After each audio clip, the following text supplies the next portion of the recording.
Ephesians chapter 4. We'll start there in a little bit. Ephesians chapter 4.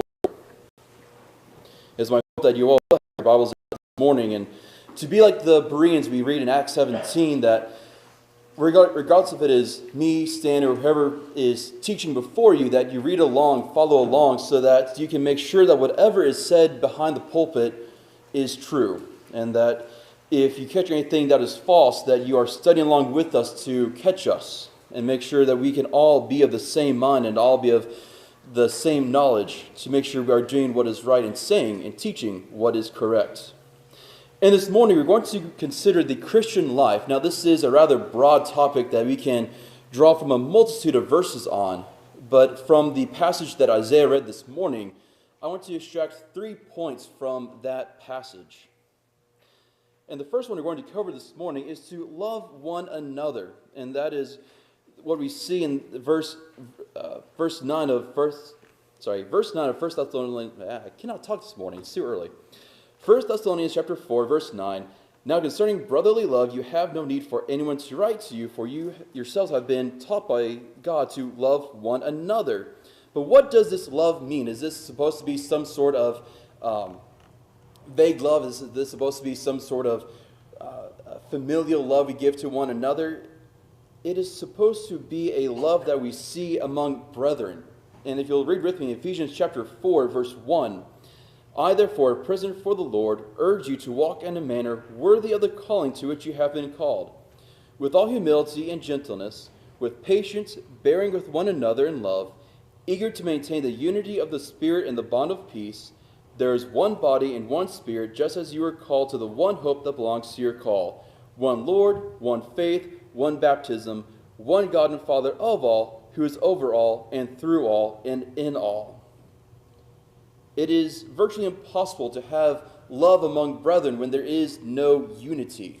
When there is no unity, there's going to be strife, and there's going to be dissension, there's going to be controversy, there's going to be trouble. And there have been times in the past when if you have been to a congregation that is in the middle of going through a split, there have been times that you can tell, even if you are a visitor, that walking into the congregation, you can feel the tension amongst the brethren, and that is wrong. When you walk into a congregation, you ought to be able to feel the love that is among the brethren they have for one another. And with that being said, when it comes to this unity, it's not just a unity in general, a unity that is had just because we are all getting along. It is a unity that is founded, it is rooted in being of the same mind, of having the same mind among our brethren of doctrinal matters. And it's not just a matter of sameness, it is the same and also sound doctrine. Because if we are the same mind on things that are wrong, then it doesn't matter. There are those who will argue and say that, oh, well, this passage says we can have unity by disagreeing. Unity in diversity, as it is called. And while that phrase may work in the workplace and among the secular world, it does not work among the church. And in Hebrews 10, verse 25, this is a verse often used, that we ought not to neglect to meet together, as is the habit of some, but encouraging one another, and all the more as you see the day drawing near. For if we go on sinning deliberately after receiving the knowledge of the truth, there no longer remains a sacrifice for sins, but a fearful expectation of judgment and a fury of fire that will consume the adversaries. When we come together, of course, it is a command, and it is for us to offer up worship. It is for us to be together. It is for us to glean lessons from His Word, but it is also for one another. I think that in God's design of the church and having us meet regularly, it is His wisdom showing through. Because this life is tough. Whether it be through work, whether it is through relationships, through personal issues, through the different things that you encounter, through illnesses, through sicknesses, life can get very rough, and it can be very tough to go through and very tough to see why we ought to hold to our lives as Christians. But when we get to be among our brethren and we get to be among one another, it is to be encouraging. It is wonderful to me that we have a tradition of meeting midweek, because when you have gone through half a week of work, of school, when you've been surrounded by those who are worldly, those who spend all their time cussing, who spend all their time joking about things that ought not to be joked about, having this time together becomes a haven of rest of sorts.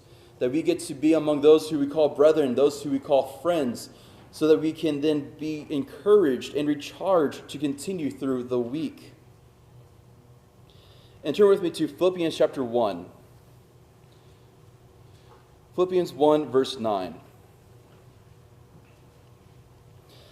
And in Philippians 1, verse 9, "And it is my prayer that your love may abound more and more with knowledge and all discernment, so that you may approve what is excellent, and so be pure and blameless for the day of Christ, filled with the fruit of righteousness that comes through Jesus Christ to the glory and praise of God." Paul here is writing and saying that it is prayer that the love may abound more and more. And when you look at the word abound, it is going above and beyond to another degree. So he's saying by abounding more and more, it is this exponential growth in love that we are supposed to be showing to one another. Let us be able to grow that love for one another, because that love, that brotherly love, is what can help each other so much in times of need. And then to build relationships and build friendships and build bonds. And then it helps that when it comes to having that love with knowledge and discernment, that we realize what are the matters of opinion and what are the matters of doctrine. We need to be able to discern between the two of them, to be able to say, I can agree to disagree on matters of opinion, but learn to say, on matters of doctrine, we must sit down together and study to find what is truth, and all of us adhere to what is truth. But how do we come to show this knowledge and discernment? How do we show to love more and more and aboundingly so? And it is to show love towards brother outside of the assembly. And again, I do not want to discount the time we have every Sunday, every Wednesday, as time we have to be with one another. If you have ever noticed, oftentimes there are people here 20, 30, 40 minutes after services have ended because we are just talking. We are building those relationships. What about outside of the assembly? What about outside of the Sundays and Wednesdays? Please turn with me to James chapter 2, verse 14. James chapter 2 and verse 14.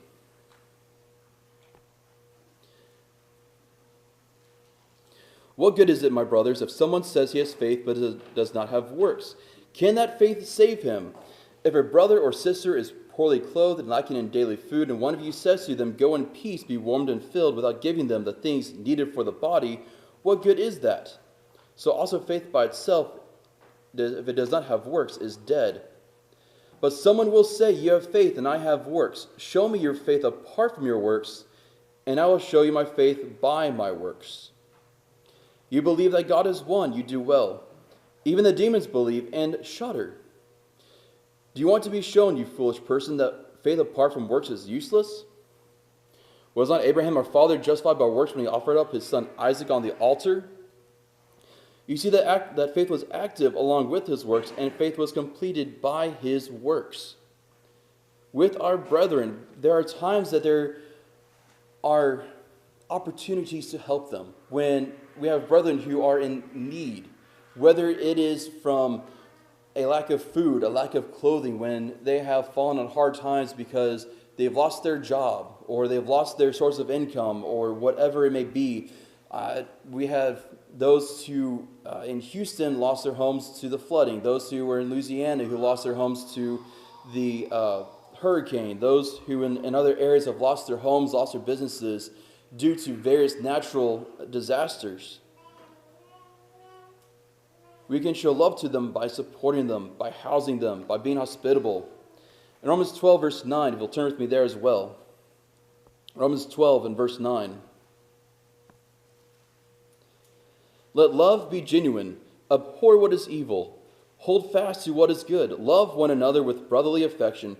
Outdo one another in showing honor. Do not be slothful in zeal. Be fervent in spirit. Serve the Lord. Rejoice in hope. Be patient in tribulation. Be constant in prayer. Contribute to the needs of the saints and seek to show hospitality." Now, I realize I say this as someone who is an extrovert, but it is my opinion that one of the best ways to fulfill this showing love to one another and contributing to the needs of the saints is through exactly what it says, through hospitality, through opening your home, your doors to those who are brethren. If there are those who, I realize we have a number of those who are young and are still living at home because in this current economy, it's insane trying to get your own place to live. It is infuriatingly expensive.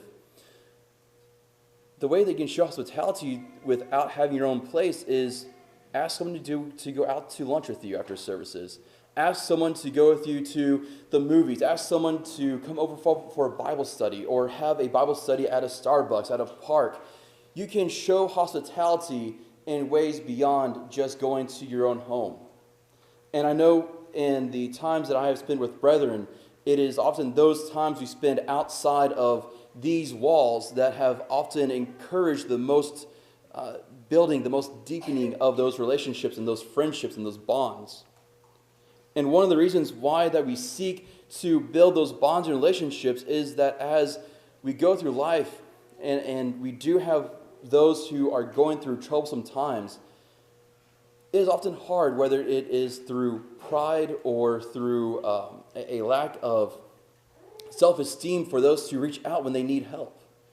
And if we are friends with our brethren, we can see that, hey, they're acting a little bit differently than normal. Let's see what's going on. And it is sometimes by knowing our brethren that well that it is by us asking and trying to see what is going on that we can help them, because otherwise they would not ask for help themselves. And with that, it often does take strength and courage to ask for help. And even if it is something as simple as, I need $5 for lunch, I need a ride to services. And sometimes we feel like we are a burden when we ask for help. And there are times when, yes, if you abuse that opportunity for help, then yes, you become a burden. But when you are not abusing the kindness of others, you are not a burden, but you are providing an opportunity for us as your brethren to do things for you, for us to fulfill our own commands of supporting one another. I also want to note that when it comes to building these friendships and relationships, it is going to be natural that we're not all going to just click socially, that we're all not going to just have the same interests, the same hobbies, and that's okay. It is fine if we don't all have the same things to get along, that friendships don't naturally develop. But that doesn't mean that it is an excuse for us to form cliques, to form these social circles within the church that then make others feel excluded. It is not right for us to let anyone feel left out. We should want to include everyone and seek to show kindness and be friendly, even if we do not have that same basis to form a friendship on. One thing to note about what those in Thessalonica did is that they were known not for just showing their love among the brethren there in that local church, but it said for all they've done throughout Macedonia. If you look at a map, you see Thessalonica is just a small part of Macedonia, and Paul here is saying that you have done this to all those around you. And so it should be that as we have those who visit from other congregations, those who visit from the community, we should seek to show hospitality to those outside just our membership as well. I have to commend the church in Blue Springs, the Southside congregation where Brett Hoagland is the evangelist at. That when I've traveled there for work, the entire congregation, it seemed like, we're asking, do you need a ride to the airport? Do you want to come over for lunch? Can we take you out to lunch? They never met me before. But still, just because they knew I'm a member of the church, I am a brother, that all of a sudden they were willing to open their doors, open their time to me. And we should seek to do the same, that when we have visitors who come here from other congregations, that we ought to ask the same thing. Can we take you to lunch? Can we help you with a ride to the airport or wherever it may be, to show that same hospitality to them? Because it is very encouraging that when you travel, and this is something that I've noticed when I've traveled for work and other times, that you go to all the other congregations and it is almost inevitable that you meet someone who then knows one of your friends, one of your other members that you know.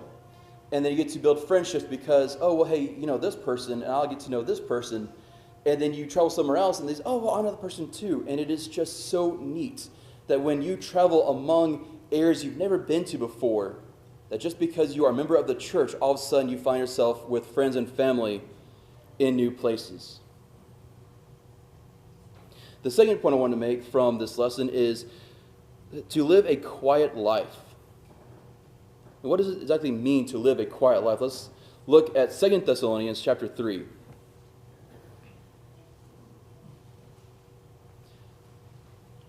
Second Thessalonians chapter 3 and verse 11. 2 Thessalonians 3 verse 11. For we hear that some among you walk in idleness, but not busy at work, but busybodies.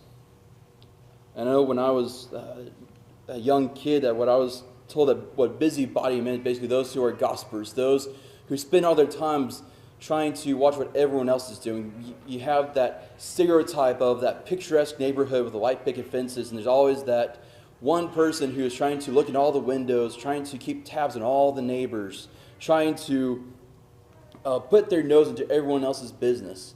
And we are called to not be like that. We are called to mind our own affairs, to keep our eyes on what we are doing and not to look at what others are doing. Because we might end up into that same rut, that same pitfall of being the one that we may have a speck, or we're looking at a speck in someone else's eye, but we have a log in our own.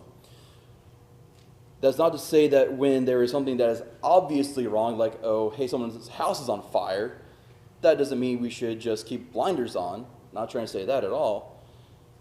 But we should not let rumors and slander and gossip generate from ourselves. And this is not just in our homes at the neighborhood, but it can also be done at the church. It can be done at the workplace. I know there are times I've had workplaces that it is just as bad as high school with all the rumors, all the drama, all the gossip flying around. We cannot participate in that. We must keep to ourselves. Or I should say we should keep to our own affairs and not meddle in others. Also means that we should avoid the snares of fame and fortune. Please turn with me to 1 Timothy chapter 6.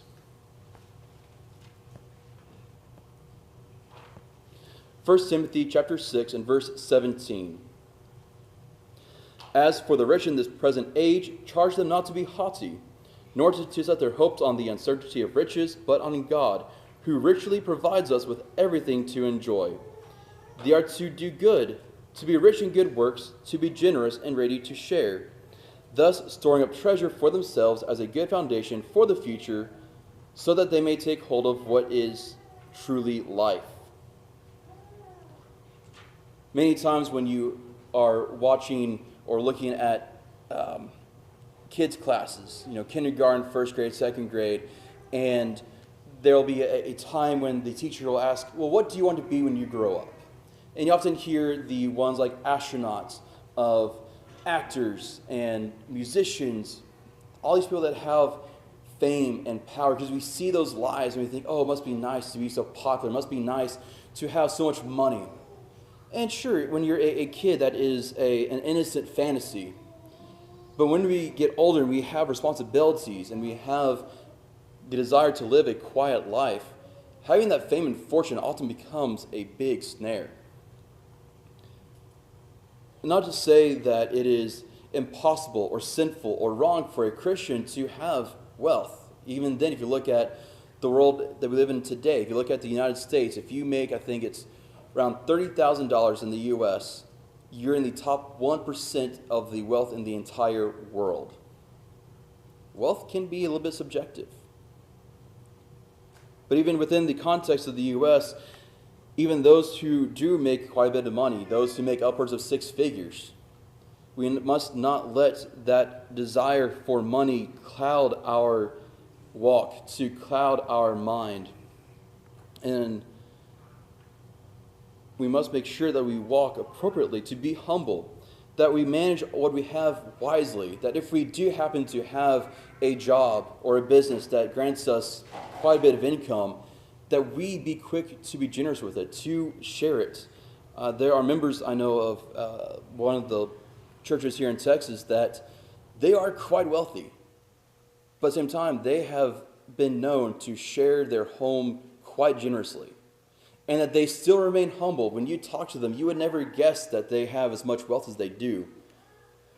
But they seek to help others. They seek to not put themselves in any better station of life just because they happen to have money. They still seek to live humbly, and that is how we should be. And to keep in mind that even if we don't make that much money relatively here in the U.S., that we be mindful that we still have this land of prosperity, and that we are called to be wise stewards of what we have, and that we should not take what we have for granted either. And along with this idea of avoiding the snares of fame and fortune is also the snare of power. In 3 John verse 9, I've written something to the church, but Diotrephes, who likes to put himself first, does not acknowledge our authority. We must be careful that if we become promoted into different positions of management, or we see those who are appointed as elders, that we not let pride, we not let that power go to our head, but instead seek to continue to live properly. We ought to not be disruptive either. Turn with me to 1 Timothy 6. You're already in verse 6, so go back to verse 3. 1 Timothy 6 and verse 3. If anyone teaches a different doctrine does not agree with the sound words of our Lord Jesus Christ and the teaching that accords with godliness, he is puffed up with conceit and understands nothing. He has an unhealthy craving for controversy and for quarrels about words, which produce envy, dissension, slander, evil suspicions, and constant friction among people who are depraved in mind and deprived of the truth, imagining that godliness is a mean of gain. It is one thing to stand up for righteousness. It is one thing to defend the truth. However, it is another thing to be contentious, to make it a sport, to make it a habit, to cause disagreements among brethren. It is another thing to, even in the world, to be someone that wants to make an argument out of everything. We should not be like those people. We should not be someone that is unnecessarily contentious and confrontational among the world and among brothers.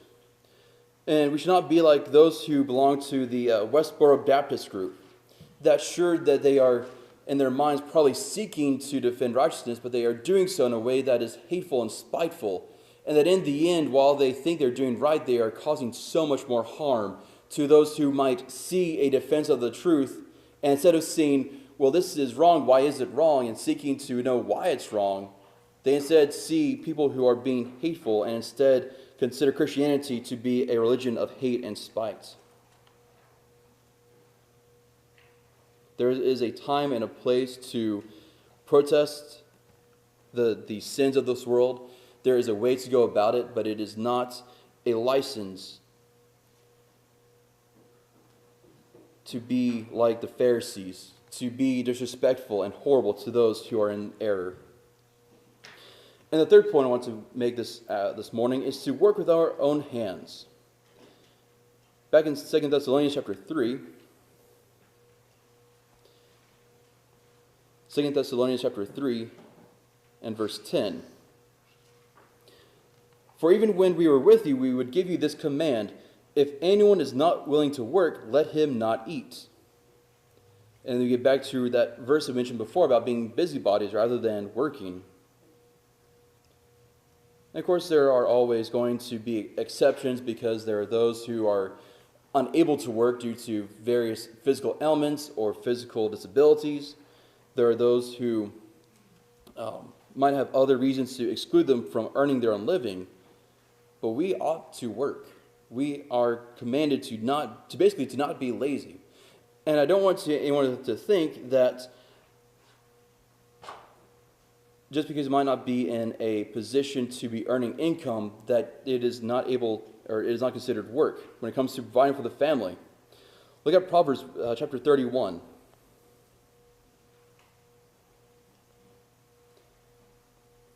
Proverbs 31 and verse 10. And we see here that an excellent wife who can find, she is far more precious than jewels. The heart of her husband trusts in her, and he will have no lack of gain. She does him good and not harm all the days of her life. She seeks wool and flax and works with willing hands. She is like the ships of the merchant. She brings her food from afar.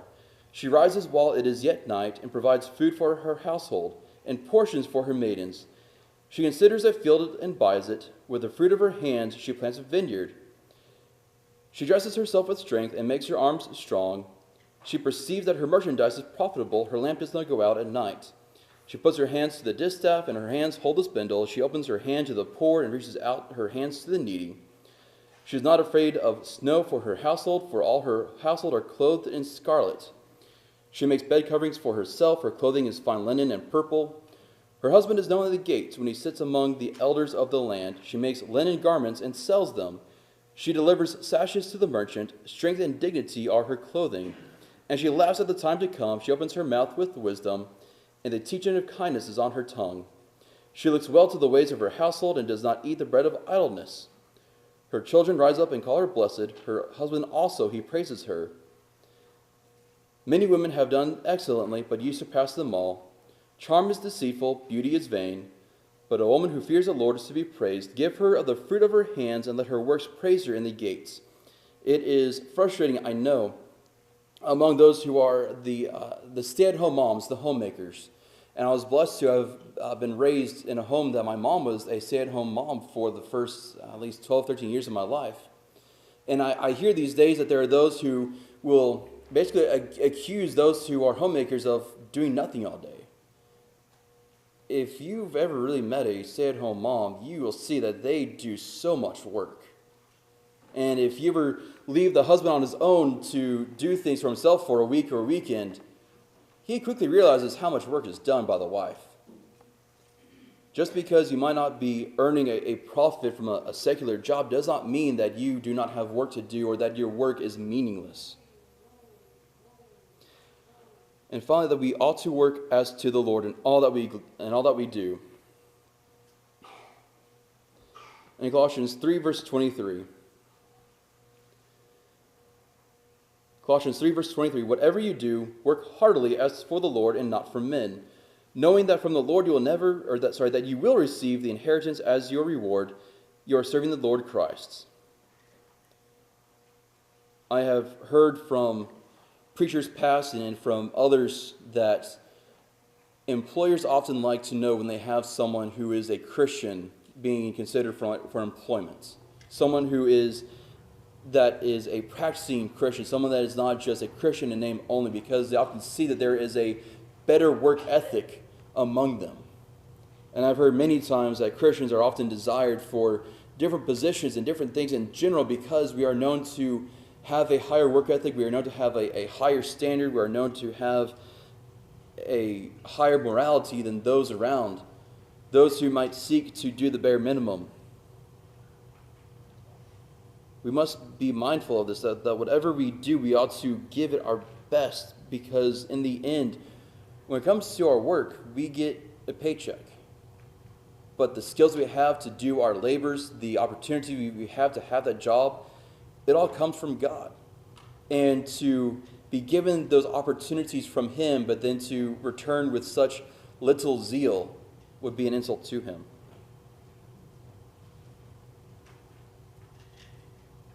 Nor should we let ourselves become complacent.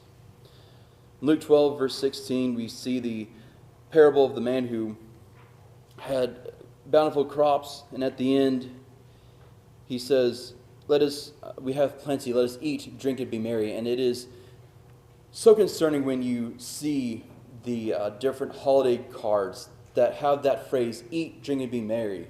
And I know what the card is trying to say. It's the holidays. It is a time to enjoy good food with family. It is time to have merriment. But if only they knew where that phrase came from, that it is a warning that we can't let ourselves become complacent, that we can't let ourselves become lazy in doing what is good and doing what our responsibilities call of us. On the other end, though, we can't become the workaholic that neglects our family and neglects our church and our church family, that neglects our other responsibilities because we spend so much time focusing on our secular jobs, that we spend so much time away from our family that the life we have suffers for it. Matthew 6, verse 24, no one can serve two masters, for either he will hate the one and love the other, for he will be devoted to the one and despise the other. You cannot serve God and money. Let us make sure that we have that proper balance in our lives, that we seek to work hard, but not let our work envelop us and become all that we seek to do in this world. As a conclusion, let us live a life that is going to reflect well upon God and make others see being a Christian as a life of integrity and morality. And as the end of that passage in 1 Thessalonians said, that we may walk properly before outsiders. In Matthew 5, verse 14, you are the light of the world, a city set on a hill that cannot be hidden. Nor do people light a lamp and put it under a basket, but on a stand, and it gives light to all in the house. In the same way, let your light shine before others, so that they may see your good works and give glory to your Father who is in heaven. As we live our lives as Christians, when we are living the life we ought to live, that is upstanding, that is upright, that others can not find any issue with, it is not for our own pride. It is not for our own ability to make others see, oh, look how good we are. We're such a good person. It is not for that. It is so that others can see us and instead see that we live that life because of God. And that perhaps one day, those who see us may one day be in dire straits, that they may have been for years looking for something beyond this life, and they have tried so many things. They have tried the alcohol, the drugs, the riches and wealth of this world. They've tried all the pleasures of the world, but as Solomon says, vanity, all is vanity. And they're seeking for something higher. And they see us and they think, well, you know what? They seem content. Why are they content and not me? And perhaps it is through that pursuit of knowledge and the pursuit of trying to find something better, of higher, that they can then find the gospel and become obedient to it. The lesson is yours this morning. If there are any here who wish to seek further the truth, who wish to take the next steps to find out what is it about being a Christian, living this life, those who have decided that I want to pursue this, we would love to study with you. If you have studied and you have come to, I hate to use the phrase tickle on the marks, because we as men have created this process, if you will, extrapolated from the verses of saying, okay, you must do this, this, and this. With that being said, if you have heard the gospel, and you've studied it, you've come to believe it, and you've come to repent of the things you've done in your life that are contrary to the gospel, and you are now ready to confess before others that Christ is the Son of God, you are ready to put him on in baptism, we want to help you. We are willing to help you. We have a baptistry here. Or there are those this morning who have been struggling with their walk in this life. If there are those who have been beaten down and need the support of the congregation, if there's any spiritual need, please come forward now as we stand and sing.